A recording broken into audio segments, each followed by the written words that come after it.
নতুন দিন নতুন ব্লগের সাথে আমি অতসী তোমাদের সামনে হাজির হলাম।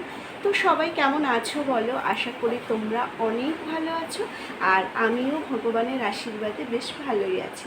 তো আজকের দিনটা একদম খুবই ব্রাইট আমাদের কাছে। তার কারণ হচ্ছে বিগত এক সপ্তাহ ধরে বৃষ্টি অনবরত চলেই যাচ্ছে, আর বৃষ্টি থামার নাম নেই। কিন্তু আজকে সকাল থেকে যেন মনে হচ্ছে একটা ঝলমলে, একটা ব্রাইট ব্রাইট ভাব, চারিদিকে উজ্জ্বলতা, ঝলমলিয়ে রৌদ্র উঠেছে, এরকম একটা ব্যাপার। তো আজকে সব বাড়ি জামা কাপড় কাচাকুচি হবে, আমাদের বাড়িতেও সেম। তার সব বাড়িতে এটা কেন বললাম, আমি ছাদের উপরে উঠেছিলাম, তো আশেপাশে সব বাড়ি, এবার কলগুলো সব দেখা যায়, সবাই দেখি জামা কাপড় কাচছে। যেহেতু এই রৌদ্র দেখে সবাই আর এই রৌদ্রটা মিস করতে চাইছে না।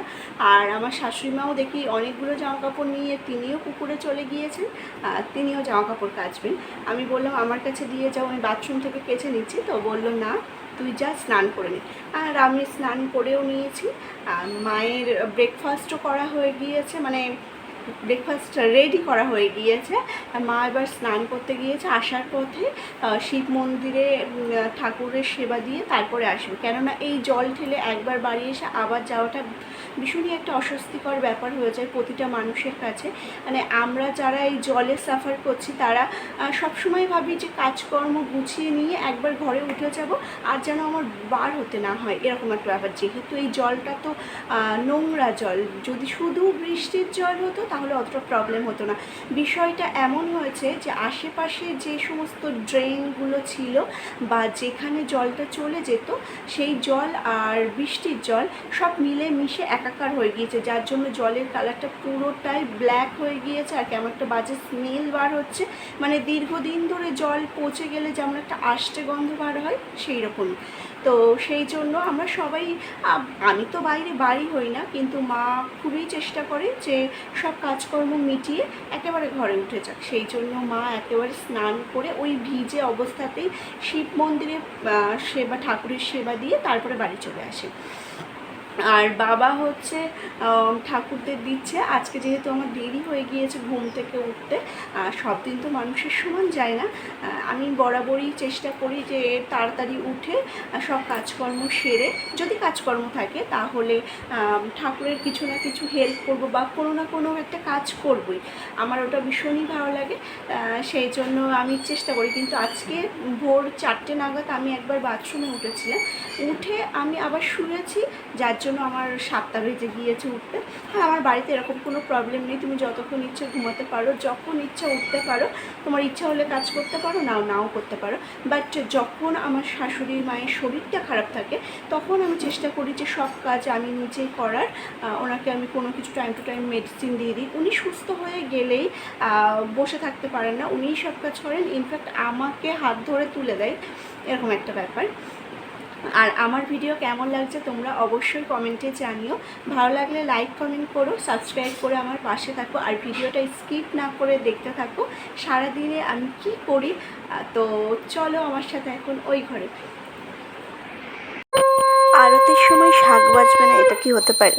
তো বরাবরই হচ্ছে যখন বাবা আরতি করে তখন হয় মা, না হয় আমি শাক বাজাই। তো আজকে দেখো আমি শাক বাজাচ্ছি। লাইটের জন্য একটু ডার্ক মতো লাগছিল, কিন্তু বিষয়টা কিন্তু ওই রকম ডার্ক ছিল না মানে লাইটটার জন্যই আর কি এরকম লাগছে। আমি এখন চা করতে চলে এসেছি। যেহেতু এখনও মা আসেনি, সুতরাং আমি আমার জন্যই চাটা করব, আমি খেয়ে নেব, মা আসলে তখন করে দেবো। কেননা ও কালকে করে রেখেছিলাম, কিন্তু চাটা ঠান্ডা হয়ে গিয়েছিল, আর ঠান্ডা চা তো দ্বিতীয়বার গরম করা যায় না, সেই জন্য। আর ঠান্ডা চা খেতেও মা ভালোবাসে না, সেই জন্য ভাবলাম যে শুধু আমি আমার জন্যই করব এখন, মা আসলে তখন মাটা করে দেবো। আর আজকেও মা দেখি পরোটা করেছে, তো ভাবছি চা দিয়ে পরোটাটা খেয়ে নেব। যেহেতু আমার চিনি ছাড়া হচ্ছে চা, সেই জন্য আমি জলটা ভালো করে ফুটিয়ে নিই সবার প্রথমে, তারপর খুবই সামান্য অল্প একটু লিকার দিয়ে দিই। বেশি লিকার দিলে আবার তেতো হয়ে যাবে। দেখো চা আমাদের হয়ে গিয়েছে, এখন এটা নামিয়ে সার্ভ করে নেওয়ার পালা। আর সাথে আমি একটু হানি অ্যাড করব, কেননা প্রচণ্ড তেতো টাইপের হয়ে যায়। যাই বলো তাই বলো, আমার কিন্তু এই ব্রেকফাস্টটা বেশ দারুণ লাগে। মানে হচ্ছে পরোটার সাথে চা, একটা অসাধারণ লাগে। আমার তো ভালো লাগে, এবার তোমাদের কেমন লাগে অবশ্যই। তোমাদের ভালো লাগে না খারাপ লাগে, বা আদৌ কেউ কোনো দিন ট্রাই করেছো কি না অবশ্যই সেটা কমেন্টে আমাকে জানিও। আমার কিন্তু বেশ ভালোই লাগে। আর এই পরোটাগুলো একদমই কম ঘিতে ভাজা, মানে ওই ধরো 1 চামচ ঘিতে 4-5টা পরোটা হয়ে যাবে এরকম। তাহলে বুঝতেই পারছো কীরকম আর কি ঘির পরিমাণটা আছে এতে। আর আজকে ছাদ ভর্তি জামাকাপড়, শুধু আমাদের না, আগেই বলেছি সবার বাড়িই ছাদ ভর্তি জামাকাপড়, যেহেতু ঝলমলিয়ে রোদ উঠেছে। আর নিচে এসে দেখো সব সবজি কেটে নিয়েছি, রান্না করতে হবে। তো আজকে রান্না করতে আমি যাচ্ছিলাম, মা বললো আজকে আমি রান্না করছি, তুই শুধু কেটে ধুয়ে দে। এখানে দেখো বাঁধাকপি কেটে নিয়েছি, আর হচ্ছে কুমড়ো শাক আছে, কুমড়ো শাকের ডাঁটা আছে, পেঁপে, আলু, কাঁঠালের আঁটি আছে, আর এটা ওল, টমেটো, কাঁচা লঙ্কা, আলু এগুলো আছে। এখন এইগুলো কেটে দিতে মা বলেছে কী রান্না হবে মোটামুটি একটা আন্দাজ করতে পারছি, আর আমার মতো হয়তো তোমরাও নিশ্চয়ই আন্দাজ করতে পারছো কি, তাই না? যাই হোক, বেশ সুন্দর রৌদ্র দিয়েছে, 2 ঘন্টার মধ্যেই অধিকাংশ জামাকাপড় শুকিয়ে গিয়েছে। আমি আমার ঘরের জামাকাপড় সব গুছিয়ে এবার এই ঘরে এসেছি জামাকাপড় গোছাতে। আর বাবা এর মধ্যে বাজার নিয়ে চলে এসেছে কিছুটা, হচ্ছে কালকে যেহেতু সোমবার তার বাজার আছে, আবার কিছু হচ্ছে আজকের বাজারও আছে, মানে এমনি বাড়ির বাজার। তো এইখানে দেখো একটা আনারস নিয়ে এসছে বাবা, আর আনারসটা খেতে খুবই সুন্দর ছিল, একদম রসে টইটম্বুর যাকে বলে। আর হচ্ছে বাবা এখন একটা নারকেল কাটছে, নারকেলটা হচ্ছে আমার ধরম-মা দিয়ে গিয়েছে। নারকেল খেতে আমি বেশ ভালোবাসি, নারকেল ভাজা হলে আমার তো আর কোনো কথাই নেই, এরকম একটা ব্যাপার। তো বাবা নারকেলটা এখন কাটছে কত বড় সেইটা দেখার জন্য। যদি মানে একটু বড় সাইজের হয় তাহলে ভাবছি যে পিঠে করব, আর যদি ছোট সাইজের হয় তাহলে ভাজাই করব, ভাত দিয়ে খেতে পারবো। আর বাবা বাড়িতে থাকা মানে আমি আর মা অধিকাংশ, মানে বাবাকে দেখলে একটা রিলিফ ফিল করি। সেটা হচ্ছে অন্যান্য কাজ বা কোনো ভারী কোনো কাজ সেটা বাবা নিজেই করে, আমাদেরকে করতে দেয় না। বেশ একটা আলাদা ভালো লাগে সবাই মিলে একসাথে বাড়ি থাকলে। কিন্তু এমনটা আমি বাবাকে বরাবরই বলি যে তুমি এইবার হচ্ছে কাজটা অত বেশি প্রেশার নিতে হবে না তোমার, তুমি মোটামুটি লাইট যদি প্রয়োজন অনুযায়ী তুমি কাজ করো। তো বাবা বারবারই বলে যে একেবারে বসে থাকলে হচ্ছে আমি রোগগ্রস্ত হয়ে যাব, প্লাস হচ্ছে চিন্তা ভাবনা চলে আসবে। সুতরাং আমি এই টুকটাক রান্না মানে টুকটাক যাতে আমার হচ্ছে টাকাতে খাওয়া দাওয়ার টাকাটা যদি উঠে যায় আমার এতে, তাহলে ছেলের অনেক হেল্প হবে, প্লাস হচ্ছে মনটাও ভালো থাকবে বাইরে বন্ধুবান্ধবের সাথে মিশলে। তো আমি বললাম ঠিক আছে তোমার যেটা ভালো লাগে সেটাই। আর দেখো আমি আর বাবা বসে বসে গল্প করছিলাম, মা আমাদের তরকারি টেস্ট করতে দিয়েছিল, বেশ মানে ডাঁটা হয়েছিল, তো ভাতের পাতে না অত খাওয়া যায় না, সেই জন্য বাটিতে করে 1 বাটি ডাঁটা দিয়েছে, আমি আর বাবা খেয়েছি। তো দেখো আজকে দুপুরের মেনুতে ছিল ওল আর আলু ভাতে, আর হচ্ছে বাঁধাকপির ঘন্ট, আর ওই যে ডাঁটা ছিল সেগুলো পেঁপে টেপে দিয়ে একটা চচ্চড়ি মতো। খেয়ে দিয়ে ঘুমিয়ে পড়েছিলাম। ঘুম থেকে উঠে দেখি বাবার সব কাজ কমপ্লিট, আমার ঘর ঝাড় দেওয়া, ঘর মোছা সব হয়ে গিয়েছে।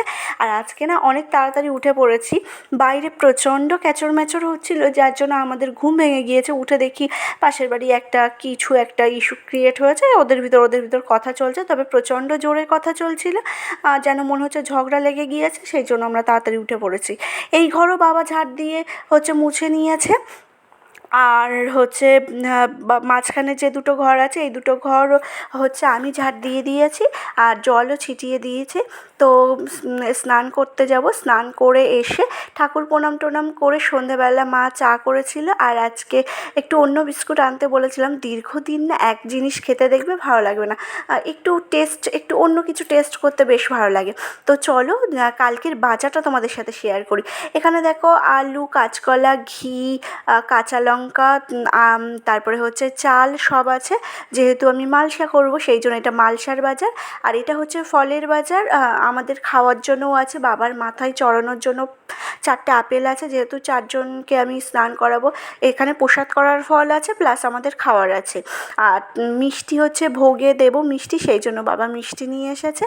আর হচ্ছে টক দই এনেছিল, হচ্ছে ওই যে মানে পঞ্চামৃত দিয়ে আর কি স্নান করাতে হয় না, না বাবার, তো হচ্ছে দুধের সাথে কালকে একটু ভাবছি টক দই মিশিয়ে প্লাস হচ্ছে চিনি মিশিয়ে, চিনি ঘি এগুলো সব মিশিয়ে স্নান করাবো।